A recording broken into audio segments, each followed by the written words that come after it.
ครับ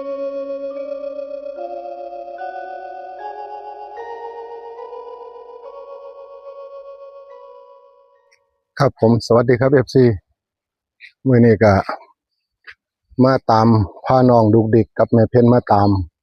แนวทางจากปู่กึกอีกเที่ยหนึงเนื่องจากงวดที่แล้วบ่ได้มาเอาเมื่อก่อนนี่เขางวดที่แล้วนี่บ่ได้มาไปไกลงวดนี้ก็สิได้มาติดตามเอานํปู่กึกพอได้ไปเป็นแนวทางแต่หัวต้นหัวปีเป็นคลิปแรกๆใหม่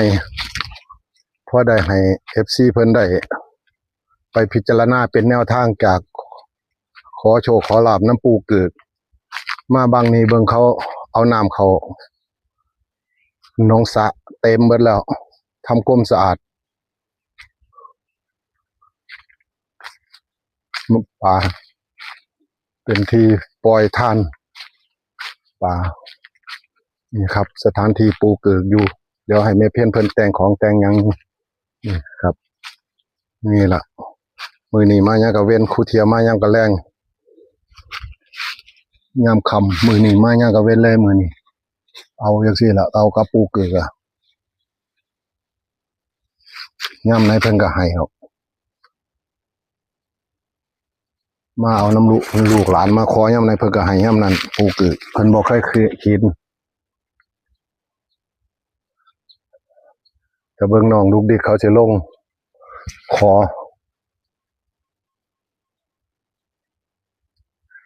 ว่ามื้อนี้น้องลูกดิกเขาอยู่บ้านพอดีก็เลยให้เขาอยู่เขามาขอให้ก่อนสิไปลงกับโรงเรียนมือหลังมานี่อันนี้เขียนบอกว่าจังได๋นี่บอกว่าปูกึกติวันที่16/7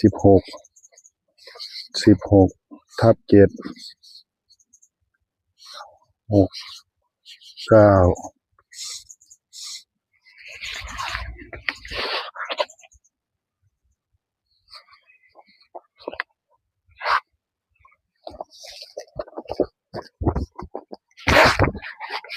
ปูกึกของน้องลูกดิก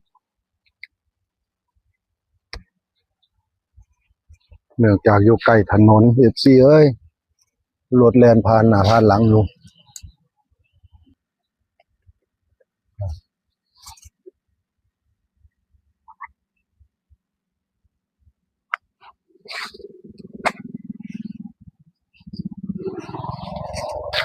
เอาไปจุดธูปจุดเทียนขึ้นจุดธูปจุดเทียนขึ้นได้บอกได้กล่าวเพิ่นจุดแล้วติเอามานี่ธูปเทียนธูปจุดแต่ธูปก็ได้ดอกมันสิอันนี้มันสิอันตรายมันอันตราย สาธุเด้อเจ้าที่เจ้าทางนางธรณีครูเพิ่นปกปักรักษาปู่เกิดอยู่นี่ก็ดีลูกหลานมาขอโชคขอลาภนำมื้อนี้เอาน้ำดื่มนี่เด้อน้ำดื่มหมากยาผู้พันลูกหลานหามาฝากมาตอนตั้งใส่น้อเนาะเอาขวดเก่าออกตั้งขวดใหม่นี่ขวดใหม่ตั้งนี่ขวดเก่าก็เก็บโยนทิ้งไปครับอันนี้ออกไปสาธุลูกหลานน้ำดื่มมาถวายผู้เอ้ยนิมนต์เด้อมาซอยลูกซอยหลานเจ้าที่เจ้าทางอย่าขัดอย่าขวางลูกหลานมาขอโชคขอลาภในงวดวันที่16นี่เอายกขันดอกไม้ดอกลายขึ้นนั่งดีๆได้ละตีถูกเทียนทั้งนั้นเจ้าจุดอันไหนเจ้าไปบอกเพิ่นอยู่หุ่นไปนี่เหรอเจ้าย่างไปเลยเดี๋ยวให้ยายเขาไปบอกข้างพุ่นนั่งถือดีๆดอกไม้มันสิเงี้ย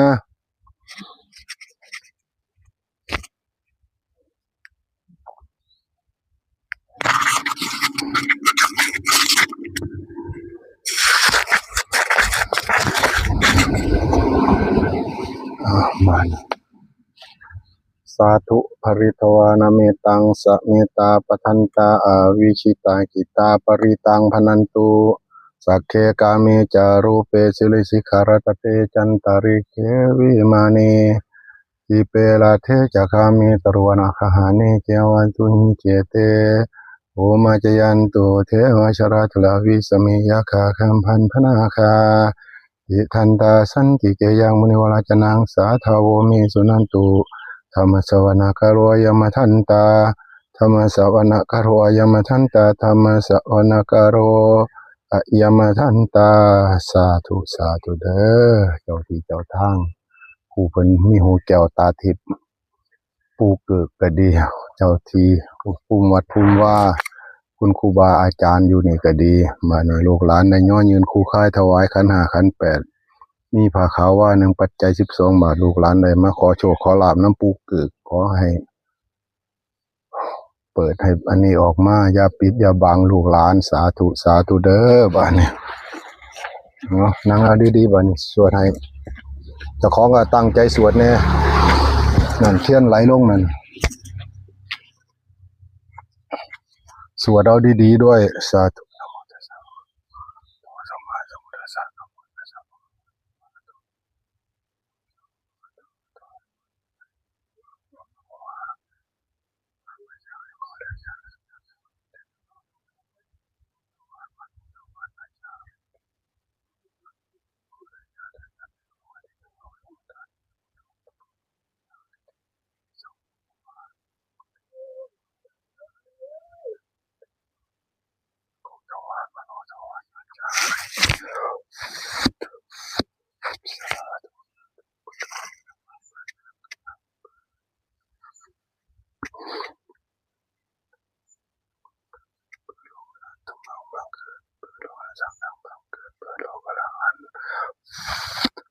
สาธุสาธุ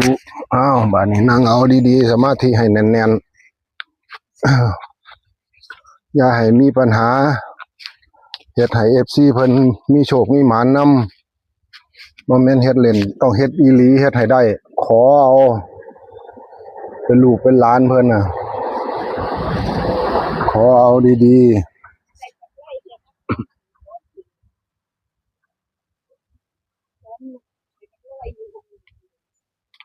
ขอเอาน้ำปูน้ำอันนี้ขอเอาดีๆขอให้มีโชคมีลาภน้ำเพิ่นขอเอาให้ได้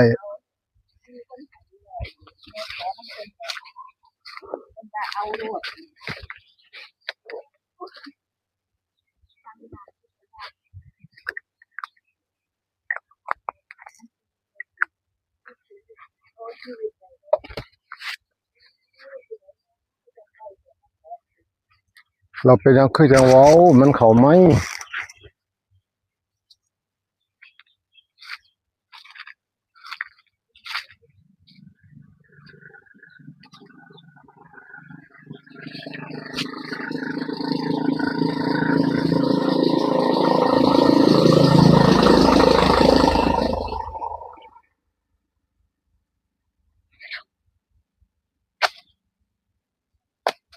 ภาวนาเอาดีๆนั่งสมาธิให้แน่นให้เพิ่นได้เข้าบอกดีๆให้มันตรงๆคิวๆปูเกิดเพิ่นบ่เคยผิดหวังเด้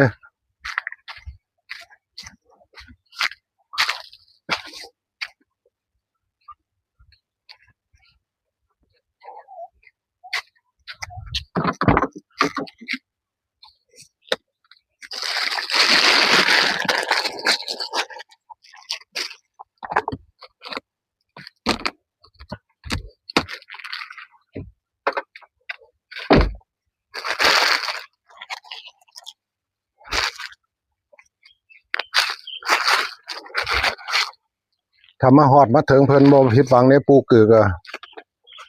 ขอให้ได้ดีๆ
6 4 3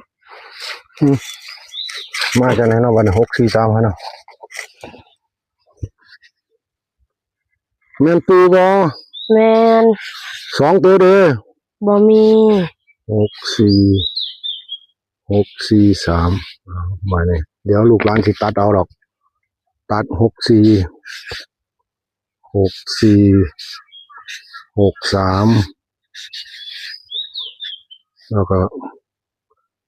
4 3 4 3มั่นใจบ่ปู มั่นใจ มั่นใจเนาะปูเพิ่นบอกว่าปูมั่นใจถา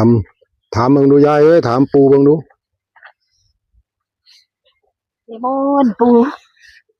ได้กินน้ำลูกน้ำหลานบ่ละปูได้กินโอ้ยลูกหลานบ่ได้มาวังหันมันเวลามันจ่อเลยได้มาหวดนี้อย่าว่าลูกหลานเด้อปูเด้อบ่เป็นหยังลูกหลานบ่ทิ้งบ่ขว้างดอก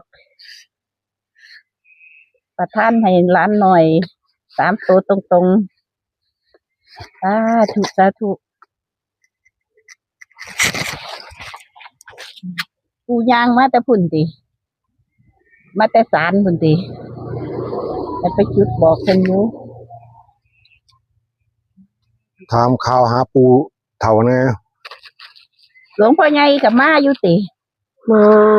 โอ้หลวงพ่อใหญ่เอ้ยสาธุเอ้ยขนชิงลูกเลยล่ะ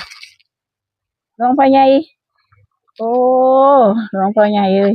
ลูกหลานบ่ได้ไปพุ่นกับมาทีแหละมากินน้ำกินทาน้ำลูกน้ำหลานนี่ล่ะกับน้องลูกดิกนี่ล่ะมาประทานพรให้แกน้องลูกดิกนี่ล่ะ มาขอล้างให้นะ เดี๋ยวสิขอล้างหลานหน่อยเด้อปู่ได้ อันนี้เลขเอาไว้ให้เบิ่งครับ คนเลขสวยแท้วะ เลขสวยงาม FC เล หม ข ด ยังไม่บ่ทิ้งเลย เลข เนาะ เลขปูคือออกมางามหมดนี่ครับ ถ้าเบิ่งนี่แหละครับ ที่มาของปูคือปูหยังมันเบิ่งเลขเบิ่งหยังเบิ่งเป็นแนวทางเอาไปพิจารณาเอาเด้อ FC เอ้ยตัดให้เบิดละนั่นนะ6 4 3 6 4 6 3แล้วก็4 3ดีเด้อ ให้พิจารณาเอา ดอกไม้ขึ้นมาค่ะปู่ เนี่ยในเบิ่งถือดีๆนะงวดนี้วันที่16นี่เดือน7วันที่6กรกฎาคมปู่กึกน้องลูกดิกครับนี่ล่ะขอให้ FC เป็นกำลังใจให้แกน้องลูกดิกครับนี่สถานที่เพิ่นอยู่ปวกจอมปลวกเพิ่นอยู่หม้องนี้เพิ่นก็อยู่หม้องนี้ล่ะนี่ข้างกำแพงวัดนี่บัดนี้มานี่เพิ่นนั่งเขาไปยกศาลให้เพิ่นอยู่หั่นถึงแต่เพิ่นก็อยู่ศาลแน่แล้วก็มาอยู่นี่แน่โดยมากบัดนี้ทางนั้นเพิ่นก็เห็นบ่ว่าเก่งๆสร้างกุฏิขึ้นก็อยู่บ่ได้เลยห้างแล้วนั่นกุฏหลังนี่เอามาตั้งคู่สานี่มาสร้างขึ้นนี่หนีแล้วมาอยู่บ่ได้แล้วเนี่ย เจ้าย่าง เนี่ย ไปขาย หมอนี่ทายซองไปตอนนี้ก็เห็นดอกนี่มันนี่พระหมู่นั่นก็บ่กล้ามาอยู่เลยนะกุฏหลังนั้นน่ะอยู่บ่ได้แล้วน่ะฟังษานั่นก็สิปล่อยให้ห้างได้บัดนี้องค์ไหนเขามาอยู่ก็บ่ได้องค์แรกเพิ่นอยากเข้ามาสร้างเพิ่นอยากลองเชิงอยากลองเชิงเบิ่งปฏิบัติบ่ถึงนี่อยู่บ่ได้ก็แล้วกันล่ะครับ มันบ่แม่นธรรมดาอยู่วางนี่ตั้งแต่ว่าอยู่เขตอื่นอยู่ได้พุ่นอยู่ทางไกลๆพุ่นอย่ามาอยู่น้ำเพิ่นวางนี่ถ้าถือบ่ได้อีหยังบ่ได้นี่อยากหัวโลดแล้วน้ำสระนี่น้องนี่เฮ็ดบ่คือบ่ควรนี่เพิ่นปรากฏให้เห็นโลดนี่ล่ะที่มาของปูกึกครับเอาบัดนี้ได้อำลาพาจาก FC ไปซะบัดนี้อืมอืมท้ายสุดนี่ก็จะลืมเป็นกำลังใจให้น้องลูกดิกพอได้ไปเป็นแนวทางมื้อนี้เอายกอันนั้นให้เพิ่นใช้เลขสิได้ถ่ายให้เพิ่นเบิ่งครั้งสุดท้ายเด้อ ในลูกไป นี่เด้อมื้อนี้วางไว้ให้ถ่ายเบิ่งนี่ FC ได้เห็นนํกันสุผู้สุคนแล้วเนาะมานี่มานี่ถือเอาให้แน่ถือเอาไปครับเอามานี่ เขาไม่แม่นเสือแขนได้ ครับบัดนี้ท้ายสุดเนี่ยก็ขอเป็นได้อำลาพาจากจงเป็นกำลังใจให้แก่น้องลูกดิกสู่ผู้สู่คนความเจ็บใจได้ความไข้ใจมีขอให้มีโชคมีหมานนำกันครับสวัสดีครับ